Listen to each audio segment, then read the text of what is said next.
नमस्कार, मी प्राजक्ता तांडेल. बुलेटिनमध्ये आपलं सगळ्यांचं स्वागत. राष्ट्रवादीचे सर्वेसर्वा शरद पवार यांची पत्रकार परिषद सध्या सुरू होते. थेट जाऊयात.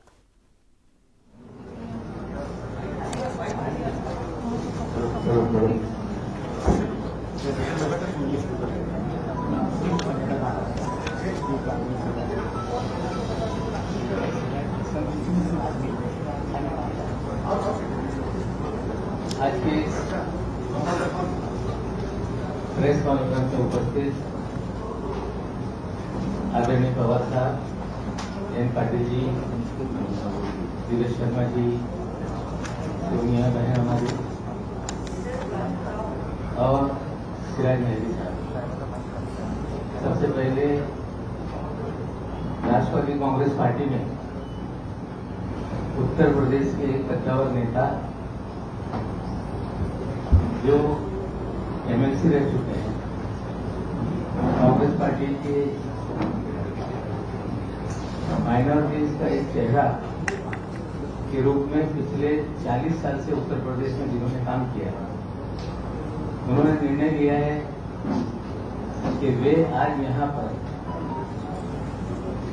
राष्ट्रीय अध्यक्ष आदरणीय पवार साहब की उपस्थिति में पार्टी में प्रवेश करेंगे और उनके साथी जल्द ही पवार साहब का उत्तर प्रदेश का दौरा लगने वाला है और उस दौरे में सारे लोग उनके साथ जो पार्टी प्रवेश करने वाले हैं वो कार्यक्रम उत्तर प्रदेश में होगा। मैं पवार साहब से विनती करता हूं कि आप सिराज मेहदी साहब का पार्टी के अंदर प्रवेश कराकर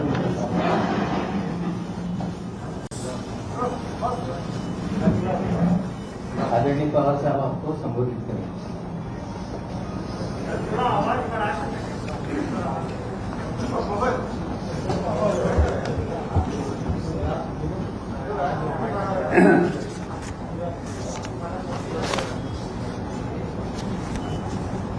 साथियों,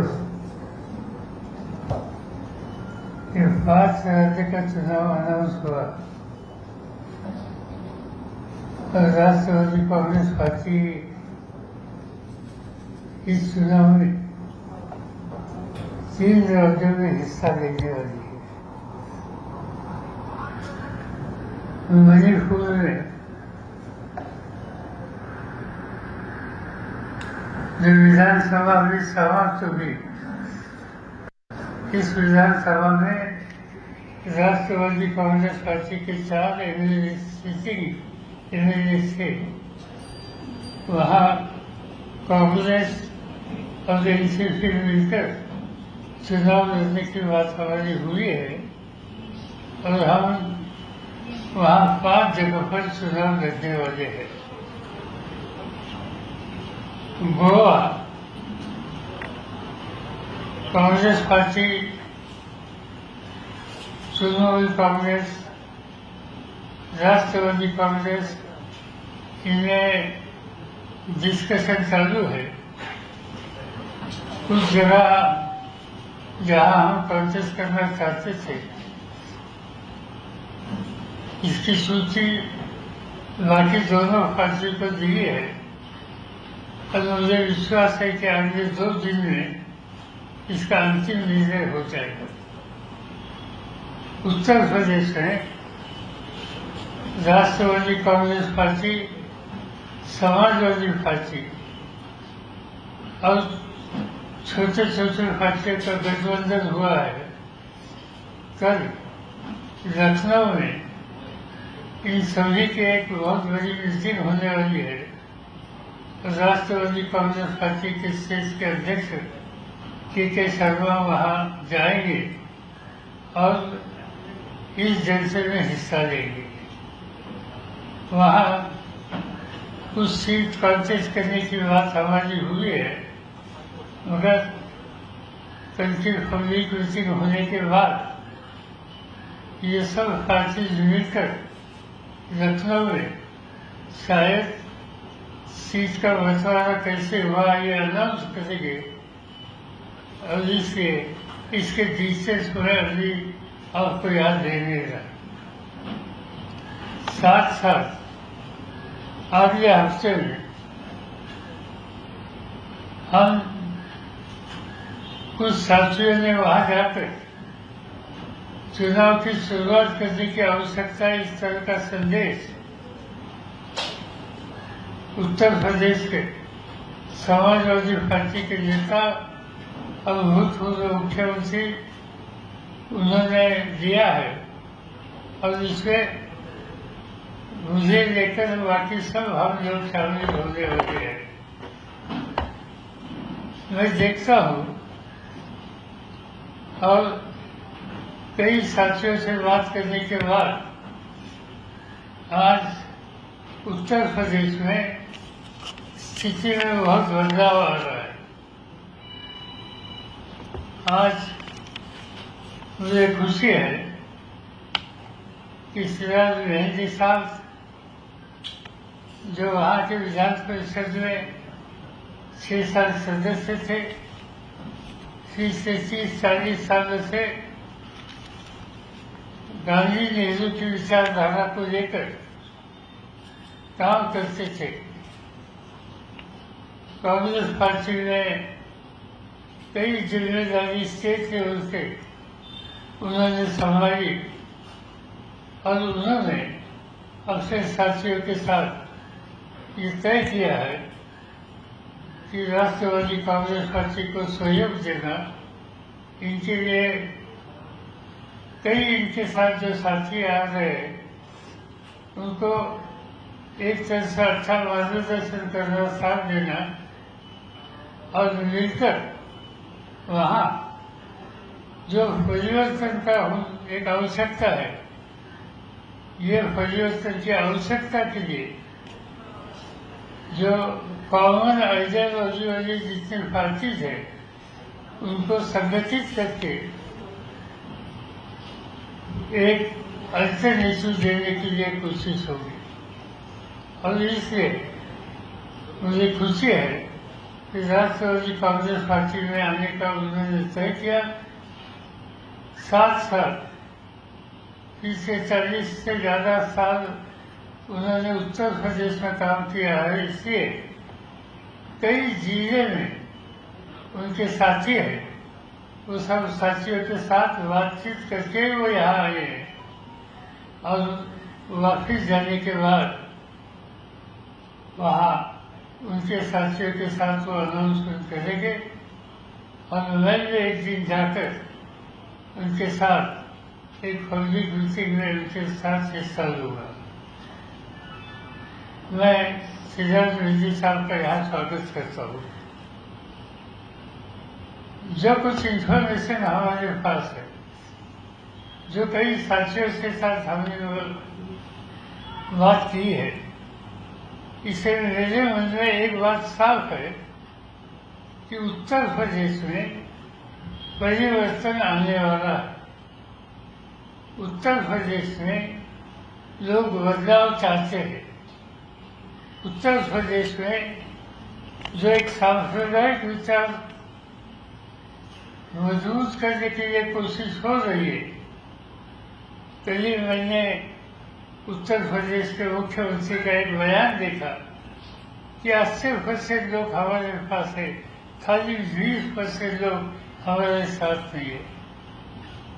ऐसा मैं जो मीनिंग समझता हूँ, अर्थ समझता हूँ, 20% लोग कौन हो सकते हैं?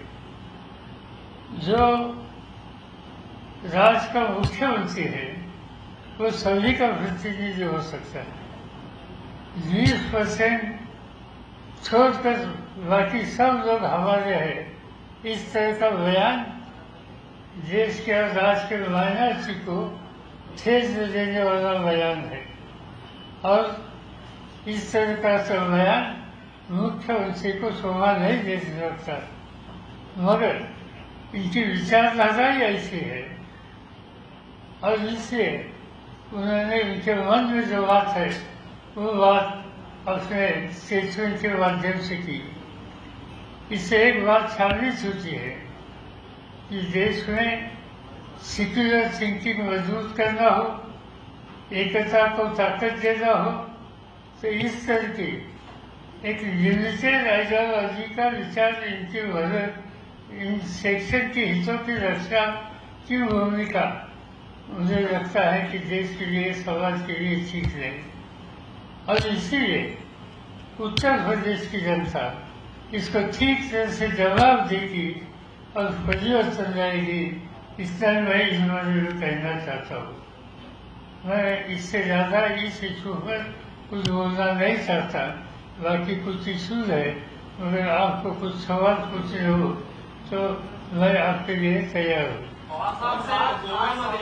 गोव्यामध्ये शिवसेनेने आवाहन केलंय की सर्व जे भाजप विरोधी पक्ष आहेत त्यांनी एकत्र यावं, मात्र आता शिवसेनेच्या या आव्हानाला कधी प्रतिसाद देताना दिसत नाहीये, त्यामुळे शिवसेनेची सध्याची भूमिका सोपळावर आहे गोव्यावर, तर तुम्ही शिवसेनेबरोबर चर्चा करणार आहात? नाही, असं आहे की उत्तर तुमच्या विशेषतः गोव्यामध्ये असं काही एकत्रित जाता येईल का या संबंधीची चर्चा झाली आणि चर्चा अजून चालू आहे. त्याच्यामध्ये शक्य असेल, मला माहिती नाही काँग्रेस पक्षाचं धोरण काय, कारण मी स्वतः त्या दाव्या करण्याच्या चर्चेमध्ये नाही. माझ्या पक्षाच्या वतीनं प्रफुल्ल पटेल, शिवसेनेच्या वतीनं संजय राऊत आणि काँग्रेसच्या वतीनं तिथले कोण असतील ते यांच्यामध्ये चर्चा करावी अशी चर्चा, अशी बात आमच्यामध्ये झाली आणि ती प्रक्रिया त्यांनी सुरू केलेली आहे. त्याचा फायनल डिसिजन अद्याप झालेलं नाही, पण आमची इच्छा मात्र जरूर आहे की गोव्यामध्ये सुद्धा परिवर्तन करण्याची आवश्यकता आहे. भाजपचे सरकार हटवण्याची आवश्यकता आहे आणि त्यासाठी असे प्रयत्न जर केले आणि त्याच्यात यश आलं तर मला समाधान आहे. शिवसेनेला बरोबर घेतलं पाहिजे असं आपल्याला वाटतं, शिवसेनेला बरोबर घेतलं पाहिजे असं आपलं मत आहे. आमची त्यांची चर्चा झाली या प्रश्नावर. आज आम्ही महाराष्ट्रामध्ये एकत्र सरकार चालवतो, त्यामुळे त्याच्यात काही वेगळेपणा नाही. पवार साहब आज स्वामी प्रसाद मौर्य और कई विधायकों ने इस्तीफा दिया है बीजेपी से और वो सपा का दामन थाम सकते हैं, इसको कैसे देखते हैं? क्योंकि लगातार बीजेपी से छोड़ने का सिलसिला शुरू है, वो कह रहे हैं कि आने वाले समय और भी कुछ लोग जाएंगे. मैंने जो शुरू में कहा कि उत्तर प्रदेश में परिवर्तन आने वाला है, आज मौर्य जी ने जो इस्तीफा दिया मिनिस्ट्री से और पार्टी से, और इस्तीफा देकर समाजवादी पार्टी को सहयोग देने की बात उन्होंने कही, और साथ साथ इनके साथ भी 13 एमएलए और कुछ साथी वो इसमें ज्वाइन होने वाले हैं. और आज मौर्य से शुरुआत है, आप देखेंगे और ये कुछ दिनों में हर दिन कोई न कोई नया चेहरा वहाँ से छोड़कर यहाँ आएगा और परिवर्तन की प्रक्रिया में शामिल होगा. ऐसा क्यों हो रहा है कि क्या बीजेपी का जो या प्रधानमंत्री का जो जादुई करिश्मा था वो खत्म हो गया है या लोगों का विश्वास हो चुका है? नहीं, लोग चाहते हैं परिवर्तन करने के लिए. जिस तरह की बात वहाँ कही गई, जिस तरह का भरोसा दिया गया लोगों का, इसमें कोई सच्चाई नहीं. ये बात उत्तर प्रदेश की जनता के सामने आई है, मन में आई है, और इसलिए आप कहते हैं वो स्थिति वहाँ है. पवार साहब, एक सवाल ऐसा है कि चुनाव आयोग ने कहा था कि डिजिटली प्रचार किया जाए. बीजेपी एक बड़ी पार्टी है, राष्ट्रीय पार्टी है, क्या डिजिटल प्रचार का बीजेपी को ज्यादा फायदा उनके संसाधन के मुताबिक मिल सकता है? एक चीज, दूसरा स्वामी प्रसाद मौर्य से ही रिलेटेड कि जिस तरह की तोड़फोड़ बीजेपी में दिख रही है, इसको किस तरह से देख रहे हैं? क्या आने वाले समय में कुछ और भी साथी छोड़कर जा सके? मौर्य तो अनाउंस कर चुके हैं, लेकिन क्योंकि वहाँ पर जातिवाद पर बहुत सारे विषय चलते हैं, इसको किस तरह से देखते हैं? नहीं, एक बात सच है कि जो इलेक्शन कमीशन ने अभी अनाउंसमेंट की है, इससे बीजेपी छोड़कर बाकी पॉलिटिकल पार्टी को कुछ रिस्ट्रिक्शन आई है.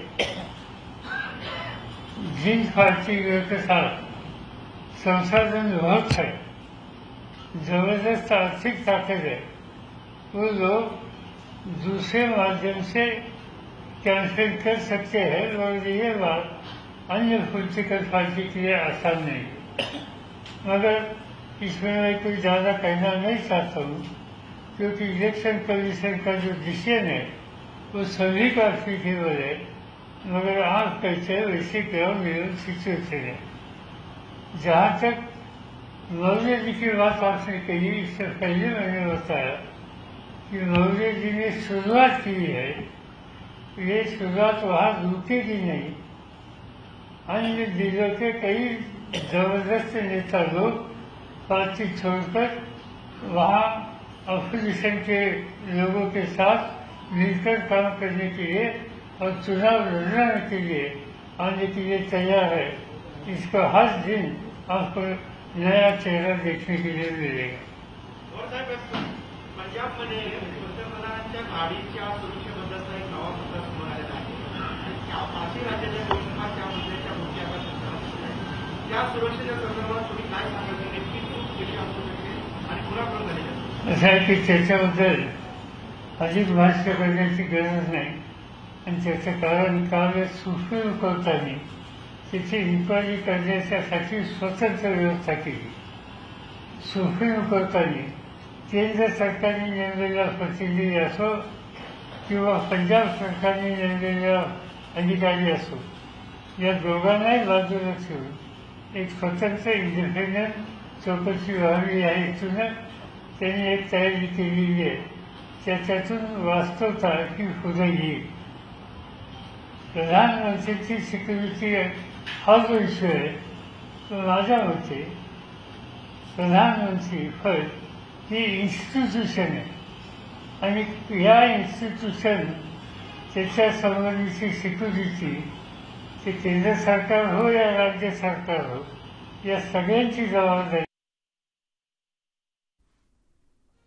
घेतलीच पाहिजे, याच्याबद्दल माझ्या मनात शंका नाही। वहाँ साहब जिस तरीके से उसके बाद आरोप प्रत्यारोप शुरू हुआ, एक दूसरे के ऊपर सिक्योरिटी को लेकर आरोप प्रत्यारोप कांग्रेस और बीजेपी में शुरू हुआ, उसको आप कैसे देखते हैं? बात ऐसी है कि जो सिक्योरिटी का इश्यू हम सीरियस मानते, मैंने कहा कि चाहे स्टेट गवर्नमेंट हो या सेंट्रल गवर्नमेंट हो, इनकी ये जिम्मेदारी है। और एक बार सुप्रीम कोर्ट ने इसकी जांच करने के लिए कुछ सेटअप किया था और उसका काम शुरू होने वाला है, तब इस तरह की बयानबाजी वो ठीक नहीं है। इस तरह की बयानबाजी लेकर इसको पॉलिटिकलाइज करना ये मुझे बिल्कुल ठीक नहीं लगता। देखिए, सिक्योरिटी को लेकर के दोनों की जिम्मेदारी बनती है कि वो इंस्टीट्यूशन की कम से कम सिक्योरिटी है। आप लगातार कह रहे हैं कि प्रधानमंत्री एक इंस्टीट्यूशन है, एक पद है, उसकी सिक्योरिटी होना जरूरी है, और इस तरीके की चीजें हुई उस पर इंक्वायरी सीरियस नोट पर होनी चाहिए। इसीलिए तो इंक्वायरी करने के लिए एक अच्छी बात है कि सुप्रीम कोर्ट ने इनिशिएटिव ली और सुप्रीम कोर्ट की कमेटी अपॉइंट करके इंक्वायरी की प्रोसेस शुरू करने की बात कही। इससे एक बात अच्छी है कि सच्चाई लोगों के सामने आई। और से तुम्ही बोलताय उत्तर प्रदेशमध्ये परिवर्तन होईल, तर Ram Temple, then Kashi Vishwanath, and now Mathura. Do you see this BJP's effort to polarize the entire voting system? Entire UP के चुनाव का ट्रस्ट जो विजिट किया वो कम्युनल पोलराइजेशन का है। जिस तरह से बातें उनकी वे, जहाँ तक अयोध्या की बात है, कोर्ट का डिसीजन आ गया और कुछ है, किसी का इस बारे में कुछ कहना नहीं। इवन उत्तर प्रदेश के माइनॉरिटीज के साथ हम लोग बातें करते हैं, सभी ने इसका स्वीकार किया है। अभी इसके बाद नए नए इशू रेज करने के लिए उनके नेता के माध्यम से जो कोशिश हो रही है, इससे एक बात सीधी साफ होती है कि वो इलेक्शन पोलराइज करके कम्युनल लाइन पर लेना चाहते हैं। और मुझे पूरा विश्वास है कि उत्तर प्रदेश की जनता इसे समर्थन नहीं करेगी। सर, एक सवाल है कि जो वैक्सीन का सर्टिफिकेट दिया जा रहा है उसमें पीएम मोदी का फोटो है, जिसको लेकर बहुत सारे लोग विरोध जता रहे हैं। क्या इस फोटो को हटाया जाना चाहिए? उससे क्या बीजेपी किसी तरह का फायदा मिलेगा? दूसरा एक सवाल महाराष्ट्र से जुड़ा हुआ, आप एक वीडियो आज बीजेपी के नेता द्वारा पोस्ट किया गया और कहा गया कि आप सीएम के जगह पर बैठकर काम कर रहे हैं, इस संवैधानिक अधिकार के तहत काम कर रहे हैं, आप मंत्रियों को आदेश दे रहे हैं। ऐसे कि जहाँ तक एससी कामगारों की संगठन के लोगों ने मुझे बुलाया और उसके इश्यूज मेरे कान पर डालने की बात की और मैंने पूछा ट्रांसपोर्ट मिनिस्टर साहब को, उन्होंने कहा कि हम दोनों ने जाना चाहिए। तो इसमें कोई गलती नहीं, बात अच्छी है, एक इशू पैदा होता है और मजदूरों की संगठन किसी पॉलिटिकल पार्टी या किसी साथियों को बुलाकर इनके साथ बातचीत करना चाहते हैं तो इसमें शामिल होना, यानी वो सरकार की या चीफ मिनिस्टर के अधिकारी ऊपर कुछ हमला करते हैं या कुछ करते हैं, ऐसी बात नहीं है। इतनी छोटी बात कुछ लोगों ने रेज की, मुझे आश्चर्य लगता है। सर्टिफिकेट वाले उत्तर प्रदेश 5 राज्यों में बंदी है, सवाल मेरा सवाल गोवा को लेकर था साहब, क्योंकि ममता बनर्जी जब मुंबई आई थी तब आपको मिली थी और तब उन्होंने कहा, ममता बनर्जी जब मुंबई आई थी तब आपको मिली थी और तब बात हुई थी कि छोटे छोटे दल एक साथ आए, लेकिन जब गोवा की बात आई तब उन्होंने पहले एमजीपी के साथ अलायंस कर दिया। एमजीपी के हमने इससे पहले भी देखी कई सारे नेता जिनके लिंक्स कहीं ना कहीं सनातन से है, तो इसको आप कैसे देखते हैं? नहीं, उन्होंने हमसे हमारे लोगों से बात की और एमजी के साथ बात की और बाकी लोगों को साथ लेकर वहाँ चुनाव लड़ने के बारे में उनका डिस्कशन चालू है। जो यहाँ कहा वही इसको भी अव्वल उनकी पार्टी वहाँ करती है। लेकिन जिनके लिंक्स सनातन के साथ है, क्या ऐसे पक्ष के साथ आप अलायंस करना चाहते हैं? क्योंकि आपकी पार्टी ने हमेशा लिबरल साइड लिया। नहीं, कोई मैं जानता हूँ उन लोगों को कई सालों से, गोवा की राजनीति अच्छी तरह से चलती है। सनातन विनातन किसी घर का कोई एक आदमी वहाँ कहीं गया होगा, इसलिए मुझे पॉलिटिकल पार्टी का हम बैन नहीं करेंगे।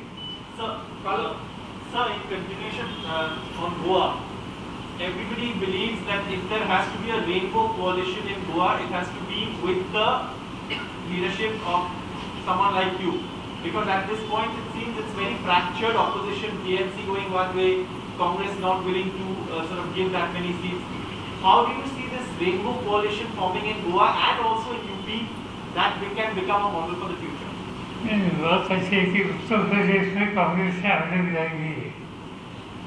जहाँ तक मैंने अखबार में पढ़ा कि कांग्रेस पार्टी सर्विस कॉन्टेस्ट करने के लिए लगी है, तो उनका अधिकार है, इस बारे में हम कोई रिएक्ट नहीं करते। कोई पॉलिटिकल पार्टी हो वो सोच सकती है, तय कर सकती है कि अपने आगे की नीति क्या है। वही स्थिति गोवा में होगी तो हमें कोई शिकायत नहीं। काल आपण एसटी कर्मचाऱ्यांच्या बैठकीत सहभागी झाला, त्याच्यावरून आता भाजपकडनं प्रश्न उपस्थित केला जातोय की उद्धव ठाकरेंनी मुख्यमंत्री पदाचा पदभार शरद पवारांना दिला आहे।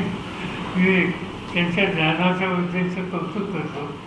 प्रश्न असा आहे की एखाद्या कामगार संघटनेने मला बोलवलं, आणखी कोणाला बोलवलं तर लोकशाहीमध्ये त्याच्याशी चर्चा करण्याचा त्याचा अधिकार आहे का नाही, आणि त्या अधिकाऱ्यांना जर ते चर्चा केली असेल तर त्याच्यात काहीच चुकीचं नाही। मुख्यमंत्री हेच महाराष्ट्राचे निर्णय घेतात, त्यांची प्रकृती ठीक नव्हती म्हणून थोडं ते प्रत्येक सुधारणारा सोबत यायला त्यांना मर्यादा होत्या, पण हे जरी असलं तरी परिवहन मंत्र्यांनी जी काही चर्चा झाली ती मुख्यमंत्र्यांच्यापर्यंत पोचवली असणार आणि महत्त्वाचे धोरणात्मक निकाल आजचं हे मंत्रिमंडळ आणि मुख्यमंत्री हे एकत्रित विचारानेच करतात। आपण मध्यस्थी केल्याच्या नंतरही एसटी कर्मचारी संभावर ठाम आहेत, विलिनीकरणाच्या मागणीवर ठाम आहेत। असा तो त्यांचा अधिकार आहे त्याचा निर्णय घ्यायचा, त्याच्याबद्दल मी काही म्हणू शकत नाही। पण मला स्वतःला असं वाटतं की विलिनीकरण याचा अर्थ काय? विलिनीकरण याचा अर्थ हे सगळे कर्मचारी शासकीय कर्मचारी म्हणून मानायचे, आणि हे सूत्र मान्य एका ठिकाणी केल्याच्या नंतर हे एका पुढचं सीमित राहणार नाही अशी चर्चा आहे। याचा अंतिम निर्णय माझ्या हातात नाही की सरकार काय करायचे ते करेल, गोवा में भी गोवा में भी माइकल लोबो जो उनके मंत्री थे उन्होंने इस्तीफा दिया बीजेपी से और कांग्रेस में जा सकते हैं, या दूसरी इस तरीके से हैपनिंग चल रही है। आपको लगता है कि लॉन्ग टर्म में गोवा में सरकार छुट्टी बदलाव की तैयारी है और इसके लिए अपोजिशन को इकट्ठा होना पड़ेगा? नहीं, सच बताओ तो गोवा में आज जो हुकूमत है बीजेपी की, वो बीजेपी की ओरिजिनल नहीं, वहाँ कांग्रेस की पार्टी के लोग चुनकर आए थे। गोवा की एक स्पेशलिटी है कि कभी बदल ना हो तो पूरे लोग जाकर बदल करते हैं। इस तरह से वहाँ की कांग्रेस की लीडरशिप आज पार्टी छोड़कर बीजेपी में गई थी। इनमें से कुछ लोगों ने इस्तीफा दिए होंगे, तो जो गोवा पार्टी जिस तरह से होता है, इसलिए उसी तरह का वो काम है।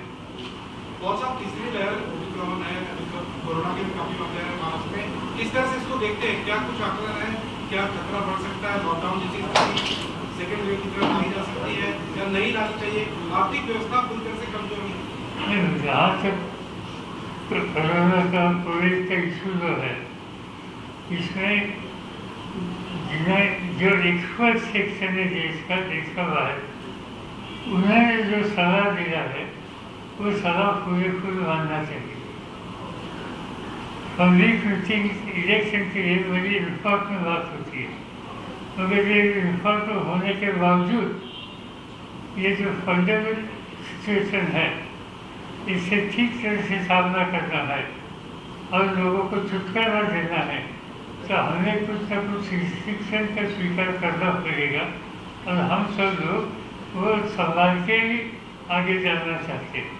साहेब, उत्तर प्रदेशमध्ये आपण परिवर्तन होईल असं म्हणताय, पण परिवर्तन इकडे परिवर्तन होईल आपण असं म्हणताय उत्तर प्रदेशमध्ये, मात्र तिकडे समविचारी पक्ष जे आहेत, काँग्रेस असेल, समाजवादी पार्टी असेल, तुम्ही हे वेगळे लढताना दिसतायत, तर त्याचा काही पुढे फटका बसेल असं वाटतं का? मला वाटत नाही की मागच्या निवडणुकांचे निकाल हे बघितले, आकडेवारी बघितली तर मला वाटतं. So one of the key issues being discussed is also the linking of Aadhaar to voter ID, and many believe that that's going to be a death knell for secret ballot. Your views on specifically that issue, the electoral reforms that are now being pushed through? And now the process of election is practically started. So let this election over and then we will discuss this subject. Congress साहेब, एका इंटरनेटद्वारे ॲपद्वारे अल्पसंख्याक समाजाच्या महिलांवरच्या option संदर्भात अतिशय अवमानकारक अशा पद्धतीच्या ॲपच्या संदर्भात माहिती पुढे आली. त्याचा एकाला अटकही करण्यात आली. ते ट्रॅड्स नावाचा एक ग्रुप आहे, उच्चवर्णीय दुराभिमान बाळगणारा तरुणांचा हा ग्रुप आहे आणि सामाजिक तेढ निर्माण करण्याचे मोठं कारस्थान असलं जाते. या संदर्भात या निवडणुकांमध्ये काय भूमिका राहील? सरळ असं आहे की जो काही एका विशिष्ट वर्गाच्या भगिनींच्या संदर्भात भूमिका बांधण्याच्या संबंधीचा प्रयत्न केला तो निषेधार्ह आहे. अशा प्रकारची भूमिका घेऊन सवस्ती वर्गाची बदनामी करण्याच्या संबंधीची भूमिका करणारे जे फोर्सेस आहेत, त्या फोर्सेसच्या विरुद्ध जनमत निवडणुकीच्या माध्यमातून एक लोकांना एज्युकेट इलेक्शनच्याकडे वागण्याचा आमचा दृष्टिकोन मतं मागण्याचा असतो. तसं आपली एखादी भूमिका ही मांडण्याच्या संधी त्यासाठी एक ऑपॉर्च्युनिटी आहे आणि या पद्धतीनं जे महिला किंवा अल्पसंख्याक यांच्या संदर्भात भूमिका घेतात, या प्रवृत्तीच्या विरुद्ध जनमत तयार करणं, लोकांना एज्युकेट करणं, याची काळजी आम्ही घेणार आहोत. आप सर पंजाब में भी बदलाव देख रहे हैं क्या? आज कहना मुश्किल है. जहाँ तक मेरा ऑब्जर्वेशन है कि पंजाब की स्थिति कांग्रेस के लिए अनुकूल थी, अभी वहाँ कुछ चेंजेस हो गए. शायद इसका असर कहाँ तक होता है और इसका बेनिफिट आप लेती है या कांग्रेस आगे जाती है, ये आज कहना मुश्किल है. सर, एक सवाल ये है कि बीजेपी की तरफ से दावा किया जा रहा है कि 325 प्लस सीटें जीतेगी, एसपी की तरफ से दावा किया जा रहा है कि 400 से ज्यादा सीटें जीतेगी. अभी जो स्थिति है, आप इन दोनों पार्टियों के बीच में कहाँ तक देख रहे हैं कि कितनी सीटें कौन जीत सकता है? हमें ऐसे लगता है कि समाजवादी पार्टी अपने साथियों को साथ लेकर वहाँ सरकार बनाएगी। पवार साहेब, परमवीर केसमध्ये सुप्रीम कोर्टाने एक भाष्य केलं आज की सुप्रीम कोर्टाने म्हटलं की महाराष्ट्रामध्ये एक गोंधळाची परिस्थिती दिसून येते, जिथे मुंबईचे माजी पोलीस आयुक्त परमवीर सिंग हे राज्यातल्या पोलीस दलावर विश्वास ठेवत नाही, आणखी महाराष्ट्र सरकार हे सीबीआयवर विश्वास ठेवत नाही. अशा प्रकारचा एकमेकांचा अविश्वास तयार झाला असं सुप्रीम कोर्टाने आज परमवीर केसमध्ये भाष्य केलं. मला काही फारशी माहिती नाही, मी तुमच्याकडनं ऐकलं. उन्होंने कहा कि सुप्रीम कोर्ट का कहना यह है कि महाराष्ट्र में बहुत परेशान करने वाली स्थिति है, जहां मुंबई के पूर्व आयुक्त परमवीर सिंह को अपने ही पुलिस बल और राज्य सरकार को सीबीआई पर कोई भरोसा नहीं. मैंने सेशन देखा नहीं, मुझे देखना होगा. एक आप कुछ बोलेंगे?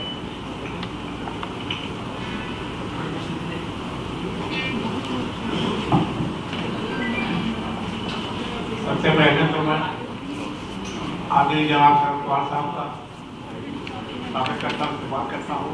उनके जैसे बड़े नेतृत्व तो देश में आज सबसे बड़ा नेतृत्व माना जाता है, उन्होंने हमें स्वीकार किया अपनी पार्टी में, और इसका रास्ता बनाने के लिए मैं शुक्रिया अदा करना चाहता हूँ सोनिया दुहान जी का, जो एनएसवाई की राष्ट्रीय अध्यक्ष हैं, कि वो हमसे संपर्क में आई लखनऊ में, उनसे बातचीत हुई, उसका उन्होंने माननीय शरद जी से बात किया और वो हमें यहाँ लेकर के आए.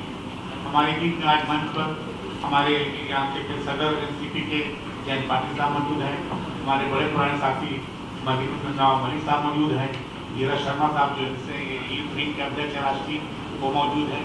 ये बड़ी खुशी की बात है कि इतने लोग हमको आज यहाँ ज्वाइन करने के लिए साथ होते हुए हैं. मैं आपसे कहना चाहता हूँ कि मैं पहले भी शरद पवार साहब की पार्टी में 2.5 साल काम कर चुका हूँ और मुझे इनका नेतृत्व मिला है. चुनाव में वहाँ लड़ाया गया था, काफ़ी अच्छा रिजल्ट भी आया था, टिकट नहीं थे लेकिन वोट परसेंटेज हम लोग अच्छा मिला था. अभी आप लोगों ने यूपी बारे में बात किया, मैं भी यूपी बारे में बात करना चाहता हूँ. जो अभी 80% 30% बात हुई है, तो ये 20% भाजपा को मिलेगा, 80% उनके खिलाफ मिलेगा. ये वहाँ की जनता ने मन बना दिया है, क्योंकि ये उत्तर प्रदेश देश का सबसे बड़ा प्रदेश है, इसको मिनी भारत कहा जाता है. यहाँ 22 की हवा जो बहेगी वो 24 में ले जाकर रहेगी. ये 22 का चुनाव 24 चुनाव तय करेगा. ये बहुत महत्वपूर्ण चुनाव होने जा रहा है.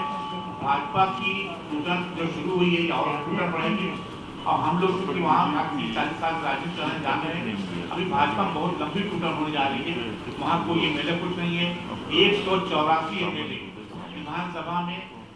तर उत्तर प्रदेशातील माजी आमदार सिराज मेहंदी यांनी राष्ट्रवादीत प्रवेश केलाय. उत्तर प्रदेश काँग्रेस हा अल्पसंख्याकांचा चेहरा असल्याचं शरद पवार म्हणालेले आहेत. तर 3 राज्यात राष्ट्रवादी निवडणुका लढवणार असल्याची माहिती देखील शरद पवार यांनी दिलेली आहे. तिकडे मणिपूरमध्ये 5 जागांवर उमेदवार उभे करणार असल्याचं देखील शरद पवार यांनी नुकतंच म्हटलेलं आहे. राज्यात शिवसेनेसोबत आमचं सरकार असल्याचं देखील त्यांनी आता म्हटलंय. आणि गोव्यात शिवसेनेला बरोबर घ्यायला हवं. गोव्यातील युतीबाबत 2 दिवसात निर्णय होणार असल्याचं देखील शरद पवार म्हटले. यासोबतच बुलेटिनमध्ये एक छोटासा ब्रेक. पाहत रहा न्यूज 18 लोकमत.